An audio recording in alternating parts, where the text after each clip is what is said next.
Hi, Sweet Pea. Hi, Mummy Bear. How are you? Well, very difficult times at the moment. Very difficult times. Yeah, very difficult times, very emotional times at the moment because we are not together. We are having to record this separately in very, very different locations. And we're both quite sad. Very sad. We had to get a lot of crying out. Previously. In previous phone calls, so that we wouldn't just cry consistently throughout this podcast. Yeah. It wouldn't be a very good podcast. It wouldn't have been an appalling podcast. Just a lot of blubbing from Sweet Pea and Bear. But yes, so you are now in your apartment, and this is your first time being away from home, and it hasn't been long. It's only been a day or so. Yeah, and I hate it already. We're both struggling though. Yeah. But it's going to get better, and as soon as you get stuck into lectures and making friends and everything, it'll be really great. And it's kind of weird also just going from being a very countryside person to being in the countryside. It's quite funny, I'm so introverted. Like this morning I woke up and I had to go to the shops to get in some food because otherwise I was just not going to live today. And I thought, please let me see absolutely nobody as I walk out of the block. Did you see anybody? And I didn't see anybody, which was just fabulous. Nobody's around, so that's worked out well. I enjoy my own space, and my favourite thing is taking Hobbs for walks in the countryside. Well, so I took her for a walk this morning, and I too didn't want to see anyone. I put sunglasses on, head down. I went early in the morning, and I just skedaddled off up the hill and cried. Oh, Mummy. It's really the way up, and most of the way down. And then I did see some of our neighbours were out and about, and I took a slightly different route to get in without seeing anyone. Not because I don't like them; they're lovely, but I just didn't want to stand there and blub. But I think you miss the garden more than you miss me and Hobbs, if we're all being completely honest with each other. It's quite a shock to one's system when you go from having just seeing green space constantly around you, to then nothing. And like I've got some pot plants on the windowsill. A lot of pot plants. Yeah, I have got a lot because that was kind of an essential to create some kind of greenery in a very block concrete building. But they're very small and they need to get bigger. But you have nice views from your window. You've got lots of mature trees outside the window, so that's lovely. And we found the garden centre, which is within a very short walk from your place. And it's the most amazing garden centre I think I've ever seen. Oh my gosh, that was amazing when we found that. I'll be going there probably when I have time. Once a day. Once a day to get my dose of gardening. Get your fix. But it was stunning, wasn't it? And really beautifully laid out. They had an area which was for orchids. Mm-hmm. They had an orchid sanctuary. They then had a terrarium They had loads of those, didn't they? Yeah. They had a big succulents area. Big succulents and then little teeny tiny ones as well. Yeah. And then they had obviously the outdoor area. They had the veg and edible plants area. They had, and then, obviously can't forget then this tools section. The amazing tools, but you don't need any of those. And the clogs. And the seeds and the gardening clogs. But also that's something we realised because you thought, I've got too many clothes in this apartment because you just brought all your clothes. And we realised that about 2/3 of your clothes are gardening clothes. So they're all going to have to come back home at some point. Because what's happened is that I've kept so many clothes from when I was younger, which just about fit. And they've got like some holes in them, maybe a stain which was never going to come out or whatever. And so they've just been perfect for gardening because obviously I don't want to get nice clothes dirty. And so I've just had all these kind of young clothes that I've worn. And now I'm just looking at them going, how am I meant to wear these in a city? There is no use for these in a city. Zero use. So we'll bring those all back home so that when you're gardening next, you've got them there. And if you need to do any gardening there, you can do it in your ball dress. That'll be fine. In my ball dress. So really, we don't have any updates on the garden other than I now am allowed to go into the veg garden and the greenhouse. I'm not being stared at with a raised eyebrow. I need to put cameras up. You do. You need to put CCTV up in your greenhouse. Oh my gosh. I need to have CCTV so I can keep an eye on you. I do want to say I've just got a plant here. And it's not as stinky as it was. Oh, because we found the IKEA near the apartment, obviously, because I'm in the city. So it's everything. That is the great thing about being in a city, is that everything is so near. Like, I walked to the shop and it was like there was a huge Lidl just down the road, and I just walked 5 minutes, got my groceries, bargain Lidls, aren't they? They're a bargain. Oh my gosh, so cheap. It was like it's a student's dream. It is a student's dream. I got you a bag load of groceries, and I couldn't believe how cheap it was compared to our usual shop. It was amazing. Anyway, so yeah, we did go to IKEA, obviously, to get some of the good old essentials. And we got me a lucky bamboo, you know, the bamboo which twists around. Kind of all cuddy. Mine's looking really cute. And I have no idea what they put, because they put them in like these little tubes of water. And I have no idea what they put with them. Because when I took it out to put it in this cute little vase, it absolutely reached the apartment out, and it's a small apartment, so you can imagine I could not get away from this smell of fertiliser, which I have to admit was quite homely. Yeah. Which was kind of weird. A nice familiar smell. Oh, that's a really nice smell of home fertiliser. But it's not. No, it is. You just got a whiff. So did you put the fertiliser in the vase? I don't know. It's just full of water. But obviously, if it starts looking bad, I'll keep an eye on it. You need to feed it. We need to get you something like Baby Bio. That's what I used to put in all my pot plants when I was. What's Baby Bio? I don't know. I guess it's this little vial of fertiliser, really. I'll need to look it up. I haven't heard about it in years. But let me see if I can find that and see if I can smuggle some over to you. But anyway, cool. Every cloud has a silver lining. I can get access to the veg garden, and we have a lot of courgettes, a lot of tomatoes. So I should be making up courgette and tomato salad. Oh, and purple beans. Purple beans. I know, they're going for a lot of salads. It's quite funny because when they start coming, they just don't stop until the end of the proper season, until like the first frost or whatever. Some nice gluts. It is Get them very in the freezer nice for when you're next home. So, Sweet Pea, we've got a few things to chat about. We had a little bit of housekeeping from last week where I said that I thought you could make a fabric or something out of pineapples, and I didn't know if it was the leaves or the skin or what. And you were going to have a look at that, weren't you? Yeah. See what you could find out. I kind of did a mishmash of... I have got my Horticurious book with me. Excellent. But I did do a mishmash of my plant fun fact and talking about pineapples. Okay. And pineapples you can do so much with. I mean, there are literally 500 million facts. Literally. Literally. 500 million. Oh, I love seeing your face, Sweet Pea. Oh, mummy. Anyways, so I looked up about the vegan pineapple leather, which is really, really cool. Very interesting. And it's called Piñatex. Piñatex. Makes you think of, because I like pina coladas. Can't remember the rest of the words. Anyways, Piñatex, which creates this pineapple leather made out of the fibres from the leaves, which is kind of like, oh, well, of course. Because when you look at pineapple leaves, they're really kind of thick and kind of, if you were to shred them up, you'd see all the fibres inside of them. Yeah. And it reminded me of a time when, you know, I did the paper from the iris leaves. Yes. Because iris leaves are really fibrous. And so I went round to the next door neighbour, and she had like all these really cool equipment. She's an artist. Yeah, she's an artist. And so you'd shred up all of the leaves of the irises, and I can't remember exactly what happened, but it was in the solution. It was a long time ago. It's in the solution, and then we'd press it down, and we'd have to really press it really, really hard, and then we could do all these pretty kind of motifs with then leaves and dried flowers on top.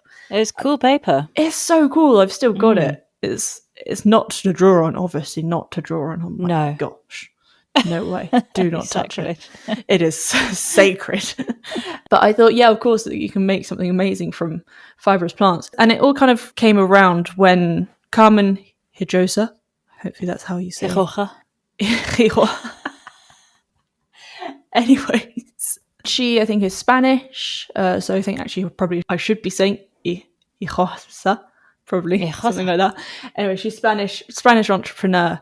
And she was a leather goods designer, and she was kind of consulting the export of leather. It's all kind of in the 1990s. She was kind of like shocked by the environmental impact of what leather has, or the tanning, or just the whole process of it. Cows. And where it comes from is just kind of There's so many wrong things about it. And she thought, how can I make it more environmentally friendly for mankind and for nature? And so she started looking in the Philippines, where they use a lot of kind of traditional ways of making clothes, garments, fabrics with plant fibers. And she looked into pineapple leaves, which obviously are just kind of discarded. You don't use them for anything else. They're just kind of cut. Just a waste. Off and cut away. And so it was kind of perfect. It's not like you're adding another thing to the routine. Yeah. And so she started creating these amazing fabrics, leather fabrics, using pineapple fibers. 72% of pineapple fiber goes into it. And there's a whole process, obviously, where you got to strip it, dry it, wash it. Right. But it's very, very good. And even now, there are things where they're trying to make it even more environmentally friendly, because obviously there are kind of mechanics and industrial machines used, but they're trying to use as much kind of natural resources as possible. Yeah. Like, for example, the fibers are washed in just rivers. So it's a natural flow of water. Yeah, so that's easy. But incredible.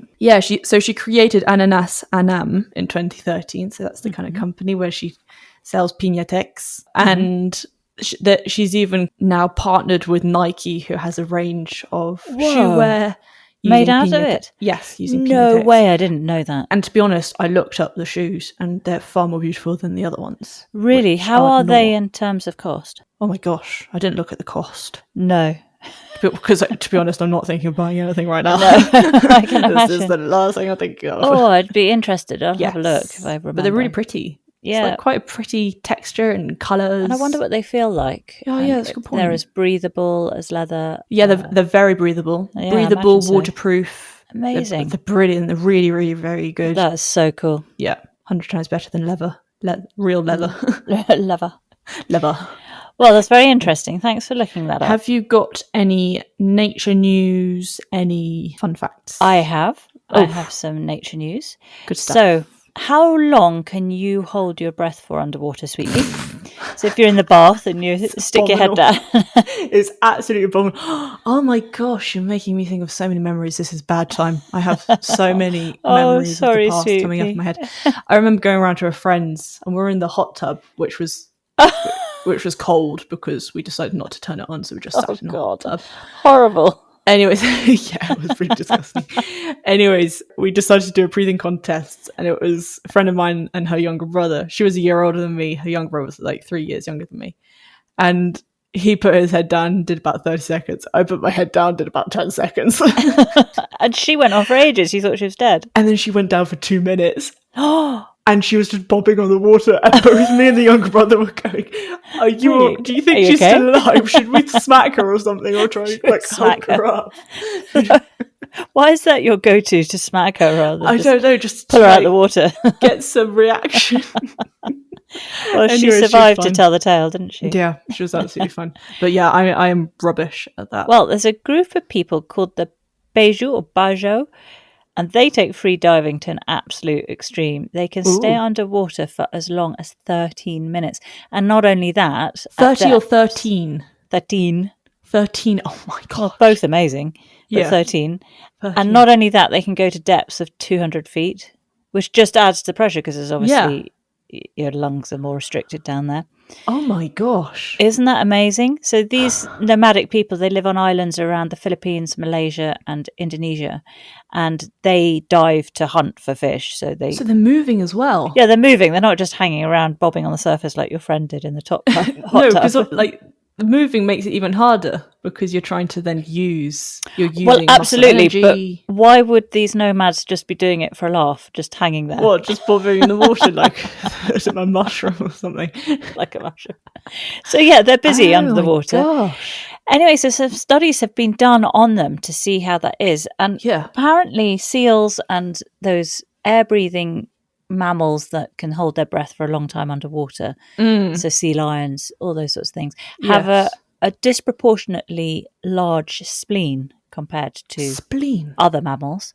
And there's a study that's been done in the journal Cell, which finds that this nomadic group have a DNA mutation for larger spleens, which gives them this genetic advantage for holding their breath and being able to head down to the lower depths as well.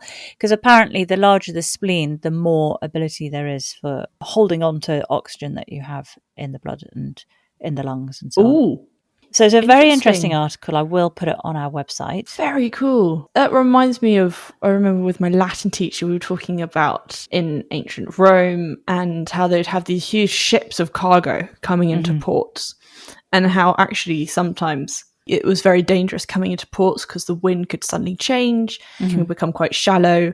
And so many of these ships containing huge amounts of gold, silver, coins, merchandise, everything you could ever dream of, sometimes they would turn over and everything would just go down into the bottom of the rivers. And there were these specialized people at the time, unfortunately, slaves, who they would then send to dive down and who were capable of holding their breaths for extremely long amount of times to dive all the way down to the bottom of the river and fetch the cargo to bring it back up. Collect all the treasure. Yeah, so I always thought that was amazing, let alone going really deep to get your food and stuff. God, that would be quite a rewarding job though, wouldn't it? Can you imagine diving for actual real life treasure? The adrenaline high afterwards, you're going to be like, let's party. Well, then I guess if you're a slave, you're not partying, are you? No. You're just handing over all the loot and being treated really badly. Yeah, it's at that point that you want to learn how to run really quickly then afterwards with the loot. Just go, goodbye, ciao. See ya. Yeah, exactly. Well, that was one nature fact. I have another one. Very cool. Wild pigs are turning electric blue in California. So game hunters have found that when they've shot a wild boar, I assume, they then, when they've cut into them, their flesh is completely blue. I'll show you a photo later. I'll send you a photo. Like proper blue? Yeah, neon blue. Oh, no mistaking this blue. That's toxic. Well, it is contamination caused by rodenticide, rodent killing stuff. Poison, my basically. Gosh, yes. Pellets. So, yeah, those blue pellets that you've probably seen. Oh, crikey. So the pigs are eating them. But what amazes me is that the government feel they have to put out a warning to say don't eat any pigs that are this colour. That are blue. It's kind of like a natural thing to go, crikey, blue is not a natural colour. Probably not a good idea to eat this little piggy. Interesting. So you can find all those Sweet Pea on our website. I'll pop them on. Great. I'll look later. And finally, honeybee superfoods. So some scientists have developed a honeybee superfood that can protect the animals against the threat of climate change and habitat loss. It's basically a supplement that you give to your bee colonies. And during trials, the colonies that they gave these supplements to had up to 15 times more baby bees that grew to adulthood than those that didn't. Really? Yep. So it's this amazing thing that they've come up with. And author Professor Geraldine Wright at Oxford University says this technological breakthrough provides all the nutrients bees need to survive, meaning we can continue to feed them even when there's not enough pollen. Wow, that's lovely. Yeah, that's good to hear. As with all these things, I wonder what knock-on effect that's going to have. But the immediate issue of bees not getting enough food, enough pollen, is being addressed. So, but I do wonder if it has an impact on what they produce in terms of honey, and then if humans are consuming that honey, are there any sort of weird things in the honey on account of that supplement that the bee is having? Yeah, you got to think of that. But I think it's very interesting. It's a new prospect to think about. Yeah, it is interesting. Didn't know about that. Very cool. So, Sweet Pea, we've had your plant fun fact. My animal fact. Yes. Just a quick one. Crocodiles and alligators, they swallow rocks, and it was thought that they did it like some birds do to help digest sort of tough meals that they're consuming. Grinds up in the stomach. Churns it all up. Yes. Or that possibly they were accidentally swallowing a whole load during the chaos of grabbing its prey. And just consuming a whole load of rocks at the same time. But actually, it's like you use when you go scuba diving, so it's like a weight belt for them.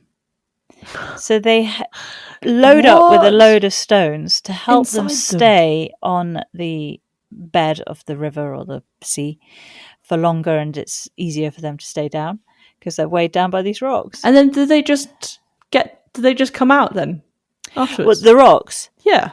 It's a very good question. I haven't seen this fun fact all the way through, so I couldn't tell you if rocks come out the other end through the digestive system. or if they just throw them up again. I don't know. Would you like me to put that on housekeeping for next week? I would like to know how they get rid of them afterwards, or if they just bit by bit become heavier and heavier and heavier. You're going to make a great uni student because you're really thorough, aren't you? Teachers used to get so annoyed when I would ask too many questions. Well, there's no such thing as too many questions. Exactly. So, Sweetie Pie, yes, we have another episode of Garden as Well to have a look at. Mm-hmm. Shall we get cracking? Absolutely. This is Garden as Well 2025 episode 22 recap. Off we go. There's a lovely sound of a pigeon opening this week's episode, and it's Adam and Buster. Oh my gosh, there was a really sweet little shot of Buster. Yeah. Did you see his ears? I can't remember what it is lovely that happens. Ears. One's up, one's down. I think very expressive ears. So funny. And is it me, or did Adam look about 20 years younger? He'd just got back from holiday, and it's obviously done him a lot of good, because I had to double check that I was watching the right episodes. He genuinely, I thought he looked a heck of a lot younger. He looked like to holiday more. A breath of fresh air. And he did say that usual thing of needing a break, but then the worry of what the garden's going to be like when you get back. Yes. We know that feeling. I know that feeling, which is why when you come back, even if it's midnight, you go out into the garden with a torchlight to check. Yes, which I imagine you'll be doing anytime you come back from uni now, won't you? Oh my gosh. Straight out there. Yeah, I'll just be straight past you. Be like, wait, was that Sweet Pea? Did she just go past? Yes, it was. Hi, it was my me. baby. Oh. All right. The dog just following me going, I follow you everywhere. Yeah, so he did have an Artemisia which had collapsed, kind of usual thing of staking, bit of wind, bit of rain. Mm-hmm. But apparently the Salix magnifica was looking healthy and alive because it had some little new shoots, even though it looked like it was dying because it had no rain. So you've got that whole thing of, oh my gosh, please be alive by the time I get back. Yeah, exactly. It's very scary. And then, oh my gosh, does Adam have your Great Dixter Black Scabious that you love? Did you see a shot of that?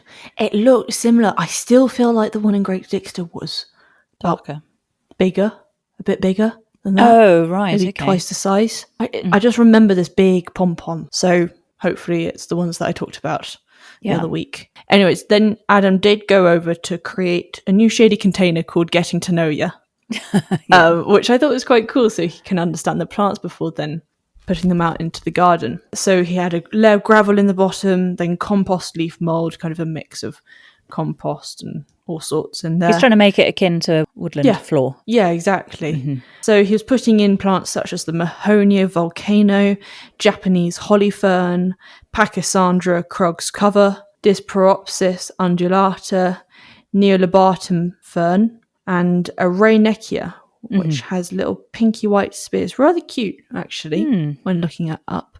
It's quite a nice cover plant, I'd say, to go underneath a whole load of others. And it was a predominantly green container, wasn't it? And I really liked it. It was a very calm container. Yeah, not about colours and kind of showing them off. It was kind of just chilling. And then we go with Frances Tophill to Mirfield in West Yorkshire, retired GP Stephen Medley. Yes. And his Piet Oudelf inspired garden. Prairie planting, we're talking here. Proper prairie planting. So it's all about blocks of planting, which wouldn't be seen in a cottage garden. But the idea is on a big landscape scale, seeing huge kind of groups of plants and grasses, of course, running through them. Yeah. Just a very naturalistic style of planting. Very naturalistic style of planting. So he had plants like Persicaria, Eupatorium and Phlox and some other ones. But I'm not sure if you saw, there was obviously some beautiful drone shots of above. Amazing. I think that lots of drones this week. Yeah, lots of drones. But I think that drones are very important. Drone shots are very important for gardens because it is very hard when you're in the garden to understand what is going on around you. I couldn't agree with you more. I mean, we hate when we're out on a walk and a drone's just buzzing above our head. Oh my gosh, I couldn't hate really them more. Irritating. Yeah. It's like a mosquito. I hate the thought of them just being outside my window, for example. Yeah. But there is a time and a place for them. Creeps. We need to get like a slingshot or something that we can fire at any drones. But when they're going above gardens like those two metal balls that go round. Oh, right, yeah. With the wire between them, they just go spinning and then catch onto something. But in gardening, as you said, very important, and I think is a must-have. But I did want to say also that everything was about prairie planting, but in one of the drone shots, there was this kind of border and kind of rim outside what looked like a rectangular kind of formed bed of lavender. And I thought, that's very Mediterranean looking. That's very formal compared to a prairie planting, because the lavender was perfectly contouring the bed. So I thought, you kind of stepped outside slightly of the prairie plant, which I really liked. I didn't spot that. Oh my gosh, no. Loved it. And then Stephen explains how he went about creating his prairie planting. Yes. He said it was a lot of work, which was helpful to know. I'm grateful that he said that, because otherwise I'd be saying, Sweet Pea, we should start doing that in our garden. Yeah, exactly. Which we do a lot of, and it'd be helpful if people were more honest about how much work it all takes. Yeah, there are some who kind of go, oh yeah, just bit by bit, pop that in, and you're like, really? So he started by removing shrubs, and he replaced them with the herbaceous perennials in block forms, and then contrasting the flower heads from one species to the next, which I really liked. So he had the spires, the bobbles, the umbels, and then the grasses. Yes, exactly. And that reminded me of Alex Mitchell. Yes. Yeah. And all her kind of swathes and all the different forms that she wanted to have. Or does she have spikes, blobs? Yeah, that was it. Spikes and blobs. Yeah. And so, he was talking about having those in. He had agapanthus and verbenas also. And then the whole idea of the meadow area of matrix planting. Yes. Which I really quite like, how you kind of put the plants in. You want obviously some dominating species, but you kind of allow them to figure out which ones are going to dominate, and then you can put in little guys around just to kind of link it all together. And his dominating ones were Sporobulus, Heterolepis, Echinacea pallida, Huda dancer, and Eryngium alpinum blue star.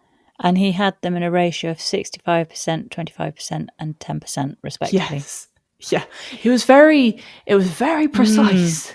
He's a data guy, isn't he? He is He likes his data, facts and figures. I have a feeling that's the scientist in him. That is so scientist. I have a feeling that he'd really like Excel spreadsheets. Like me. Gotta love an Excel spreadsheet. They're the death of me, but that's fine. That's another story. And then around this planting, the kind of little ones that he added in, there's Veronicastrum, Erica, Eryngium, Yuccafolium, because it has yucca-shaped leaves. It's quite an amazing plant, actually. Have a look at it. And a Hylotelephium.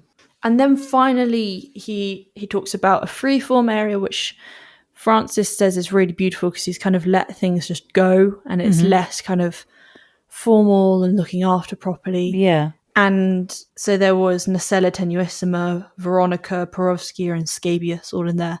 And it did feel like just kind of a big swoosh. Yeah. Like you've just gone with a paintbrush and just gone... Whew, oh, that's a nice way of describing past. It. Yeah. I quite like that. When you just... It doesn't feel like, that is... If that slightly flops over, it's going to look completely out of place. Yeah. Because it needs to be so kind of perfect, pristine. So I was so on board with Frances. I thought that is really, really nice. Yeah. Lovely border. And then the absolute final thing, which I think is key, and hopefully my propagation skills are up to it in the future, is all the plants he had to propagate, because creating that amount of blockage around everywhere, all those plants, it's a lot of plants. Did you get the numbers? No, I missed the numbers. 380 Sporobulus and 180 Echinacea pallidus. Gosh. And then all the rest as well. A lot of plants. And then his final facts and figures are the density of planting. He said it's about 7 per square metre. That is so funny. Definitely a data guy. Data guy. Brilliant. Well, if you want to see more photos of his garden, you can find them on the Friday Forum blog. which is a gardening group which is part of the Paxton Horticultural Society in Leeds, West Yorkshire. I'll put a link to that blog on the website. Great. And he also gives a bit more backstory about it, like, for example, how he handled the front garden, then how he used the back garden as part of a project on his RHS course that he did, the horticultural course, and also that his daughter is a designer, and so she had some input as well. So a bit of a family affair with that one. Very cool. Then we're back with Adam and Buster, and he's watering in his container, and then he talks about his favourite dahlia ever. Yes, the Dahlia Merkii, which he was collecting seed from. I do just want to quickly go back to one thing. Why do dogs always drink out of your watering cans? It's one of the banes of my life. It's quite something when Hobbs I'm out drinking out of your watering can. And she drinks a lot. She does. It's almost like she feels she has to remove it all, clean the can up for you. Somehow get rid of all of it. Like, oh, there seems to be a lot of water here. You probably don't want this, even though you were just filling it up with water. The most frustrating time was when she had that attitude with the new pond. You probably don't want this water here. Let me just get that for you. It really wasn't conducive to a healthy pond. More like when she jumped and dive bombed into it. Oh, don't. I've seen more rocks have been knocked into the pond, and it's a disaster now. It's just a lot of the black lining on display. Oh, I'm going to have to get a glue gun or something. A glue gun? You're going to stick? No. I'm going to glue those rocks on. I've got to stop the dog from chucking them all in the pond. That's chemicals. You can't put chemicals in the pond. Oh, no, that's a really good point. Do not do that. Good natural. I'd need to get a load of mud, a load of clay. Oh, yeah. That would be good, actually. The stuff that always sticks to your welly boots when you're going for a walk. And you can't get off. Yeah. Okay. But Get that's that stuff. Another problem for another day. That is, yes. So back to the Dahlia Merkii, which I said he was collecting seeds from because he said it's a good time of year to do that. Obviously, you got all the seed heads. I didn't get time to see if there were any in the garden before I went. Keep your paper bags was the takeaway from that. Keep paper bags. We use ours, obviously, for our little compost bin. Yes, we do. And it's great to... We put the paper bag into the little compost bin, little tin compost bin. In the kitchen. As if it's like a dustbin bag. And then that just all comes out and the whole paper bag we just chuck on the compost heap. Yeah, I usually put an avocado box in the bottom or an egg box in the bottom. Because they're nice brown material. Nice brown material. And then throw our compost bits in there and then take out the whole bag, chuck it on. Chuck it. And we also had a log delivery last week. And we were able to, all the bits of sawdust and the bits of bark that we couldn't keep for kindling, you swept all those up into a huge bag and put those on the compost heap. That's absolutely perfect. And now there's like this really nice pile of all that, and it's rained, and so it's rotting down, and it's all really good stuff. That's wonderful. You can get really fit gardening sometimes. Even just doing the logs, I was like, crikey, that was a good workout. For the listener, Sweet Pea was just showing me her biceps. Biceps, got the biceps. Biceps and triceps, they're all looking strong. Yes. Right, back to Adam. He's having a little giggle, as he often does. It's often his way, about his Molly the Witch peony. Yes. And he shows the seed, which is pink. It looks really healthy and nice, but apparently when it's pink, it means that it's infertile. And if you want a fertile one, it should be darker in colour, so kind of a blue-black. And even then, it's going to take you around 2 years to germinate. We know this about peonies. We do. They take a very, very long time to get going. But once they do you remember that peony farmer who was on a few weeks ago? Yes, of course. Basically, they seem to, the gift that keep giving. You've got a good few decades of use out of one peony. They are with you.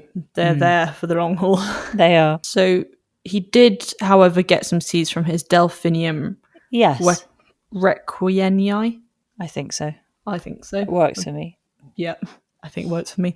And he said how they can behave like a perennial, an annual, a biennial. They can do all sorts. It depends entirely on your conditions, which is where do not follow the rule book. You very much have to watch and learn yourself. Yeah, what works in your garden. Exactly. And he then does explain about species plants. And I have heard it, and I talk about species tulips, for example. I didn't really know what it meant, but he explains that it means they grow in the wild, which means the seeds that he collects from them will be true to the parent plant. Yes, not hybridized. Won't have any weird extra genes underneath. Nothing weird going on. Nothing weird. And then we go to meet Rajat Jindal in Suffolk. Yes. And he has a garden full of big, blousy and bold planting, and he's quick to say that it's not a reflection of himself. He considers himself to be conservative with a small c and an introvert, and his garden allows him to be a little bit extrovert, which is very, very relatable, isn't it, Sweet Pea? I completely and utterly get that. I thought it was really sweet. Yeah, I loved this whole section, and I loved him. Lovely guy. I loved how, really nice. How he trained as a litigation lawyer, and he said, that's all about arguing. 20 years in London and Hong Kong he was arguing for, but turns out he doesn't like arguing. No, which wasn't really for him.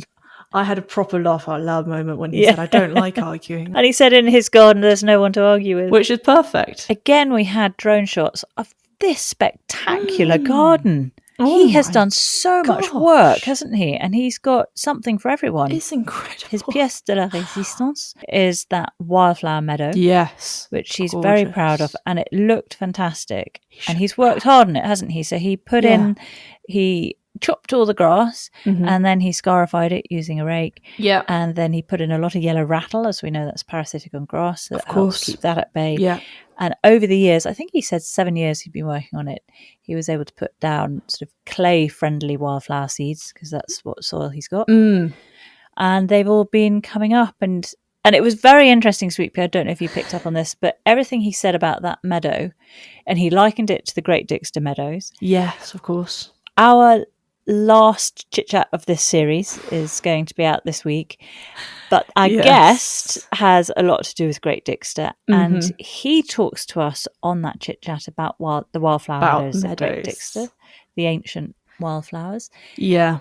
And he explained the process for looking after them, and he goes through exactly what Rajat is saying here. Yeah. So it was just a bit of a coincidence for me that we had not long ago had this very significant chat about it. It's very, very funny.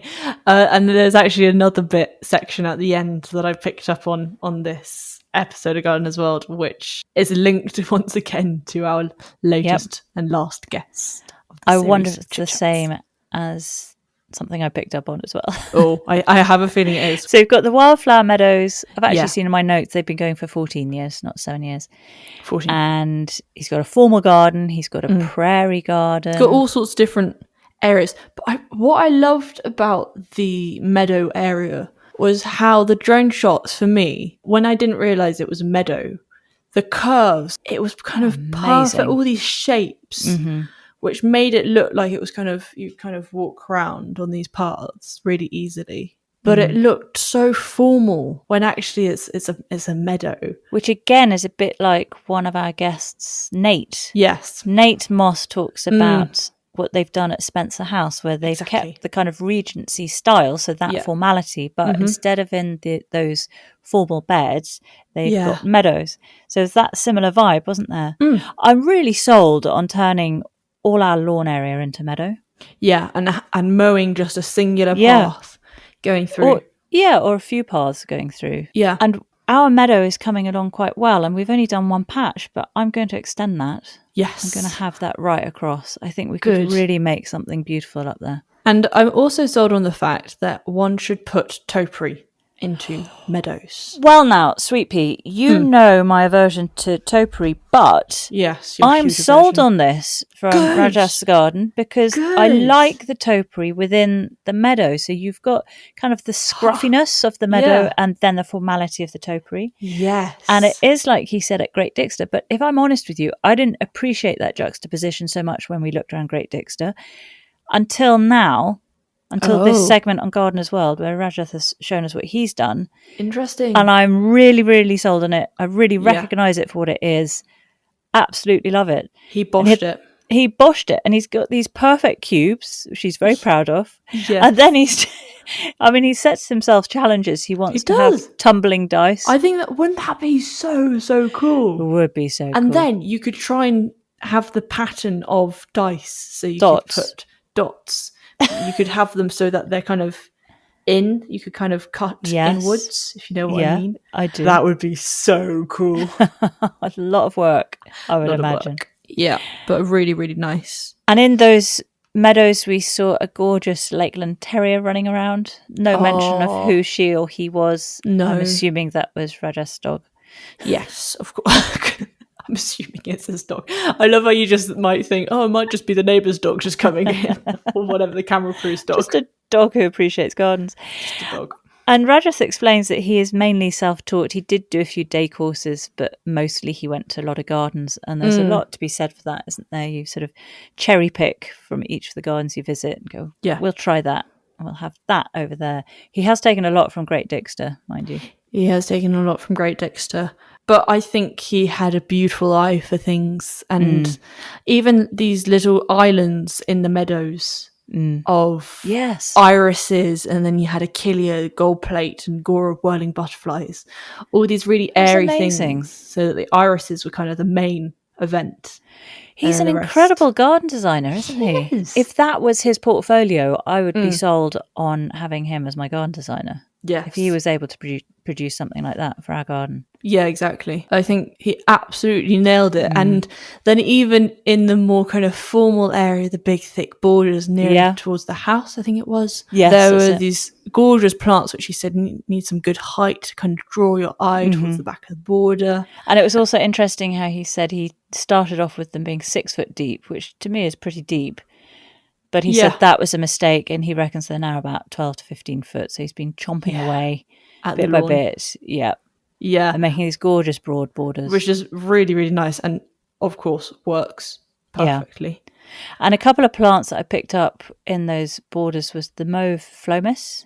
Do you see that? Yeah, and the Phlomis Amazon. Is that what it was called? And then an orange Lychnis. Yeah, the Lychnis chalcedonica, also called Maltese cross. I thought that was very pretty. Maltese flag has the same kind of flower formation. You can probably, it's hard to explain. Okay. One can look it up. It looks pretty cool, actually.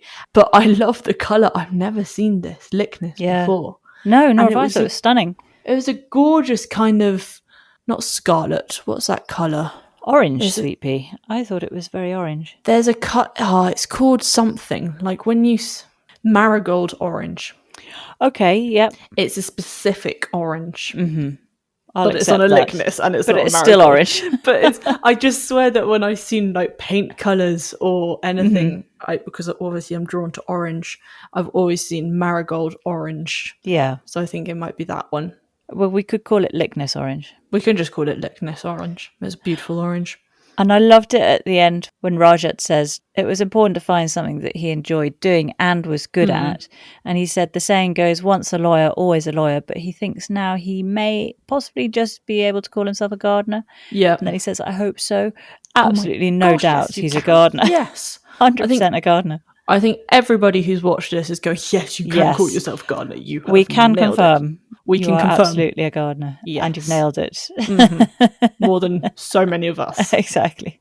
Well, Rajat's been in a lot of articles and a lot of publications. There's a very interesting one in The Guardian. I think he writes it himself, and he writes beautifully. He's got a real way with words and he uses the English language really beautifully.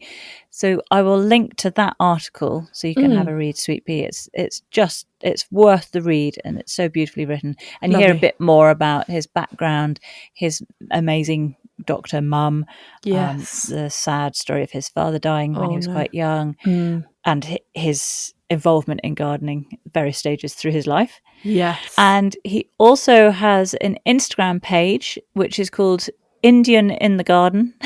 And on there he has the most beautiful photos and videos, and especially there's a video of walking through his meadow along the path, and annoyingly the grass path that has been cut looks like the most immaculate grass. So that we're never going to have if I do set up meadows, but it still gives you a beautiful idea of, it doesn't need to be, but somehow he's achieving it.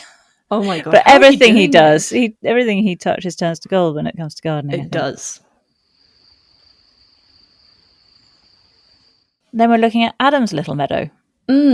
cute little meadow, a little strip that he had in a raised bed just under some pear trees, and there was some red campion, some yarrow, some scabious, some knapweed, all in there. He did find, when then hedge trimming all of this, a very small patch of bindweed, which he was so shocked by, and I was like, that is very small patch of bindweed. I thought you were laughing because of him discovering his step over apples that he forgot about. That made me laugh.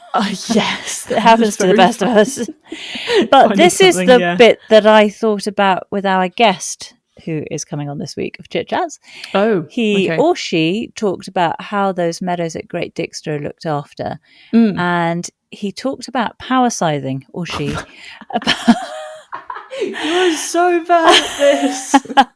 And the power scything, he was talking about the blades of a power scythe which come back and forth horizontally. And when Adam was trying to think how he would cut his meadow, he came up with, and he's as ever practical as Adam is, he's one of the most practical presenters, isn't he? He is. He decided upon his hedge trimmer, and of course that does the same thing. It's blades going across each other in a horizontal fashion. Oh my gosh, that is such a good point. So probably if he is trying to emulate Great Dixter, that's probably his best option of tool, unless he gets himself a power scythe. But why bother when you've got a hedge trimmer? So and it seemed to work very well for him. Yeah, it did. And what was so funny was poor Adam then looked at the camera afterwards and went, see, it worked. He was doubting himself, but it's all good. So yeah, I thought it worked very, very well. Meant it didn't make such a mess. Because sometimes... Like a strimmer would. And also it meant... It just reminds me of when I'm trying to dodge past you when you're strimming. Yeah. Because otherwise I get whacked in the face by flying weeds. I try to dodge me when I'm strimming, but I wear this helmet with a thing that a visor which comes over my head. Very but I'm just rubbing my cheek because I have this almost like a burn on my cheek, a slight strip and a dot under my left eye. And I'm hoping that it is from one of the wild parsnips. You know, they've got that horrible stuff oh my in them gosh, which it's so burns nasty. your skin. I'm hoping some of that got under the visor, because if not, I've got to keep an eye on it. One of those bits, it's like a burn. But because it's always there, the alternative is it could be some sort of skin cancer type thing. Ooh. So I need to keep an eye on it, and I do need to get to the doctor to get that double checked. Yeah. But I'm hoping that it's a burn from one of those bits of parsnip shooting off. Because it coincided with when I'd just done a load of really extreme strimming. Yeah, because when I've been weeding, sometimes doing some like proper just ripping out the huge weeds that have kind of overgrown over the kind of spring, summertime. One time I remember coming in, do you remember when I showed you the whole of my arm, and it looked like I'd put my arm into boiling water and it was all bubbly and burnt and crispy. So weird. It's great now. They're fine now. Yeah. But it's quite something. You're like, how is that happening to my body? I always have some of it. I wear a snood around my neck, even in the height of summer, to try and stop all the bits that go on my neck, because I'll always have little burns on my neck. Yeah. And on my arms generally. But so I'm just hoping it's that. Anyway, We'll see. I'll keep you posted, Sweet Pea. Yes. Then we're with Advolly. Yeah. And she is talking to us about Vita Sackville-West and her husband, Harold Nicolson. Yes. They are the creators of Sissinghurst. See, if we were more in the plant world, Sweet Pea, we would have recognised who Vita Sackville-West was. Yes. We would have said, oh yes, she created Sissinghurst. But because we're not in the know and we're fledgling, what would you call ourselves? Fledgling gardener. Fresher gardeners. Yeah. We didn't know, but we do now, thanks to Advolly. We do. Yeah. And she's talking about Long Barn, which was created by these guys prior to them setting their sights on Sissinghurst. Yes, exactly. And what amazed me is that Vita wrote 8 novels before she was 18.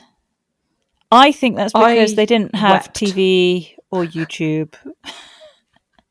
I wept after this. I thought, I am pathetic. What am I doing with my life? What have I done with my life? I have done nothing. I'm just about to turn 18 and I haven't even written 8 novels yet.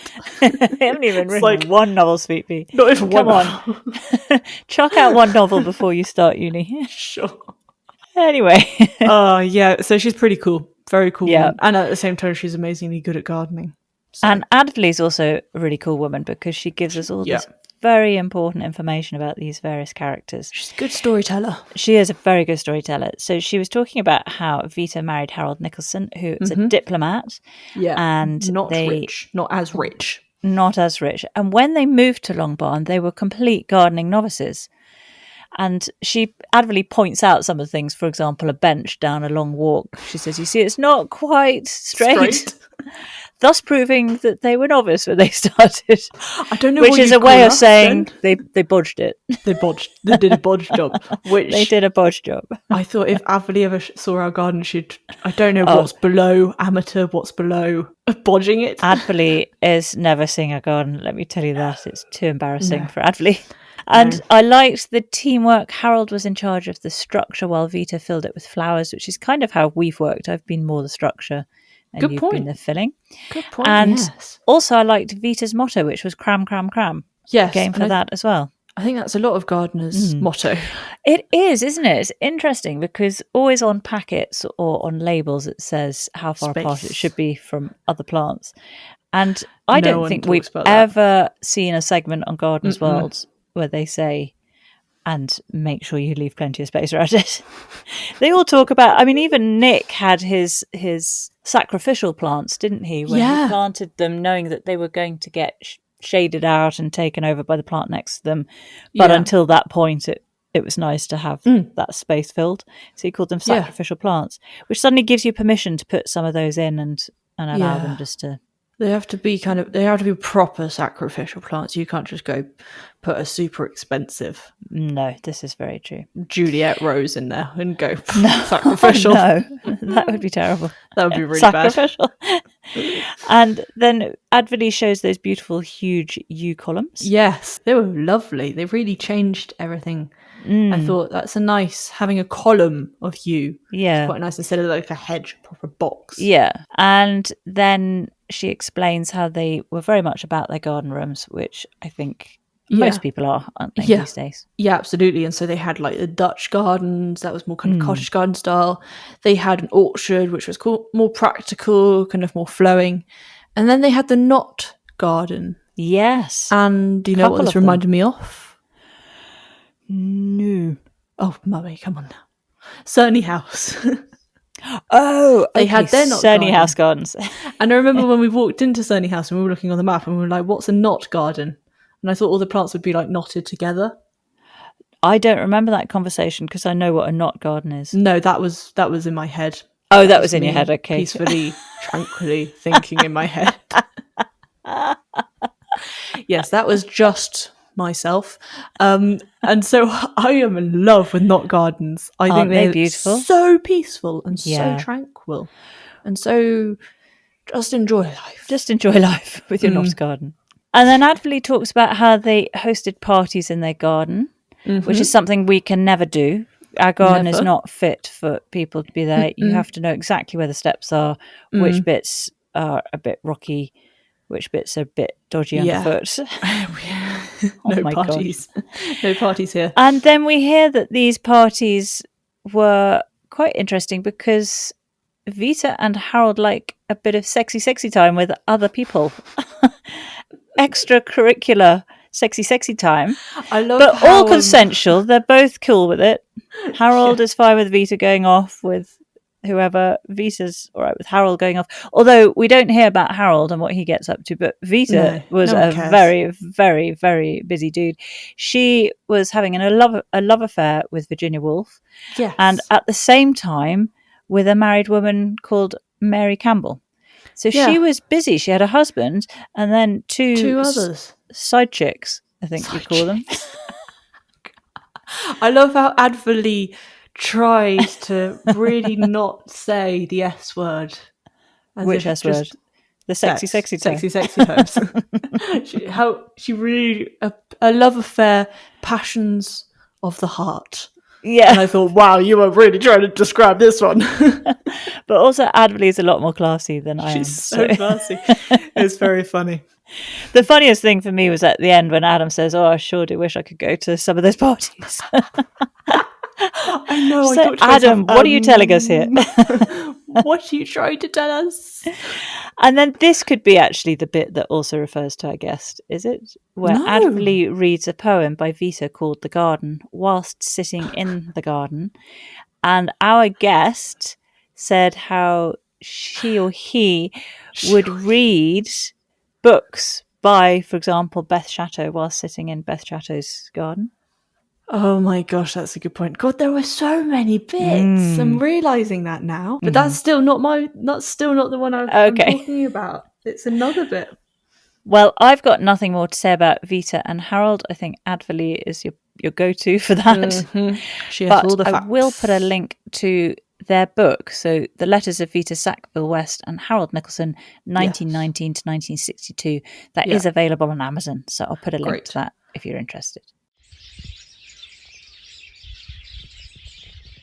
Adam finishes raking up the meadow. That's when he finds his step-over apples that he'd forgotten about. And then he's filling up some spaces up the steps. Did you get the plants he was using? Yeah, so he already had some Molinia grasses in there. Then he was adding in the Korean feather reed grass in there, anemone, serenade, oak-leaved hydrangeas.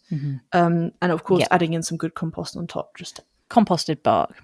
Yeah. Then we meet the chef who's had his head turned by the wonders of grow your own.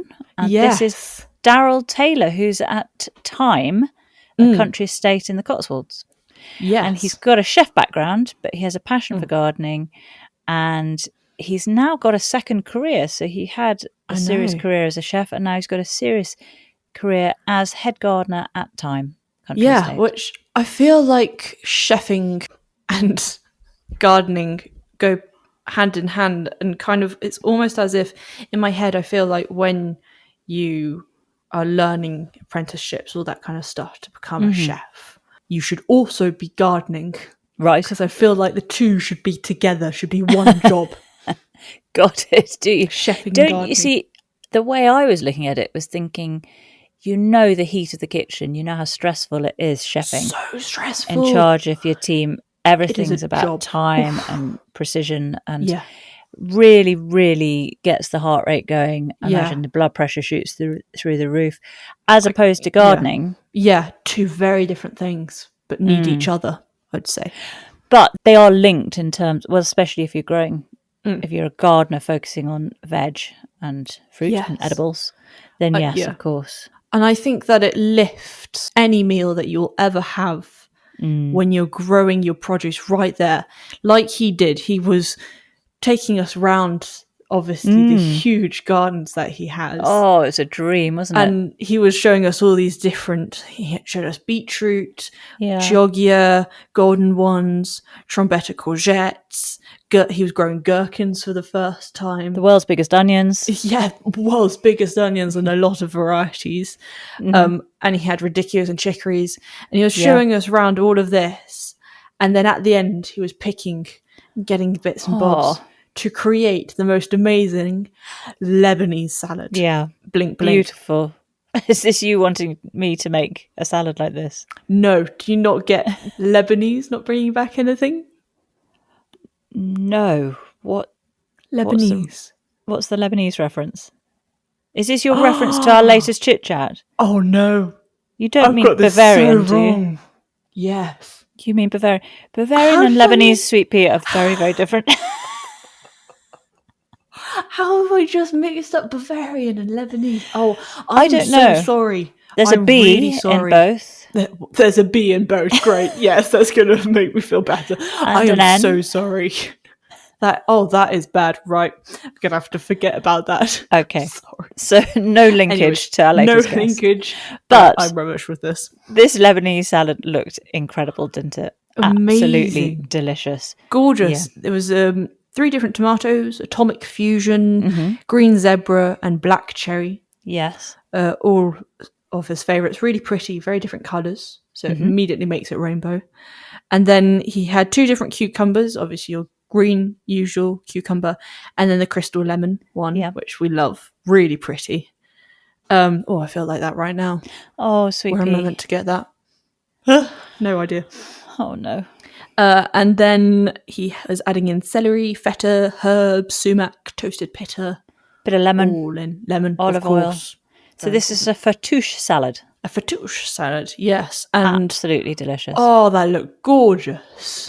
Well, Sweet Pea, you would love this because at Thyme you can book a cookery class. And the classes, they usually start in the kitchen garden. So they'll take you to the kitchen garden, see the produce that's being grown, and then you'll harvest some of the ingredients for the menu. And then you take them back inside, and under the guidance of one of their expert chefs, you will learn their kind of field to plate techniques. They do 2 styles of class. They do a 2-hour master a dish class or a 4-hour half-day cook and dine class. How expensive are these? Because I would like to go. I'm imagining very expensive because they don't give the details. You have to go and give your email address and show an interest before then they give any prices. But crikey. If it's not too bad, then maybe one day we could go and do a mother-daughter session. What I'm thinking is, if we could get him on a chit-chat. Oh, I see, we could get a discount. Could we get a discount code? Because that would be really, really nice.